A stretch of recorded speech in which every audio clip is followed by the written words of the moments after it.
ಕೀರ್ತನೆಗಳು 119 ಅಧ್ಯಾಯ ವಚನ 129, 130. ನಿನ್ನ ಕಟ್ಟಳೆಗಳು ಮಹತ್ವವುಳ್ಳವುಗಳೇ, ಪೂರ್ಣ ಹೃದಯದಿಂದ ಅವುಗಳನ್ನು ಕೈಗೊಳ್ಳುತ್ತೇನೆ. ನಿನ್ನ ವಾಕ್ಯ ವಿವರಣೆಯಿಂದ ಯುಕ್ತಿಹೀನರಿಗೆ ಜ್ಞಾನೋದಯವಾಗುವುದು.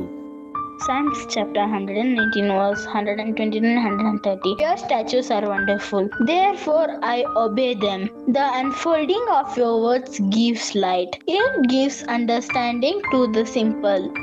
भजन संहिता अध्याय 119 वचन 129 और 130। तेरी चितौनियां अनूप हैं, इस कारण मैं उन्हें अपने जी से लगाए हुए हूँ। तेरी बातों के खुलने से प्रकाश होता है, उससे भोले लोग समझ प्राप्त करते हैं। சங்கீதம் 119 அதிகாரம் 129 130 வசனங்கள். உம்முடைய சாட்சிகள் அதிசயமானவைகள், ஆகையால் என் ஆத்துமா அவைகளை கைக்கொள்ளும். உம்முடைய வசனத்தின் பிரசித்தம் வெளிச்சம் தந்து பேதைகளை ఉణర్వుள்ளவர்களாக்கும். కీర్తనలు 119 అధ్యాయము 129 నుండి 130 వచనాలు. నీ శాసనములు ఆశ్చర్యములు కావుననే నేను వాటిని గైకొనుచున్నాను. ఈ వాక్యములు వెల్లడి అగుటతోడనే వెలుగు కలుగును, అవి తెలివిలేని వారికి తెలివి కలిగించును.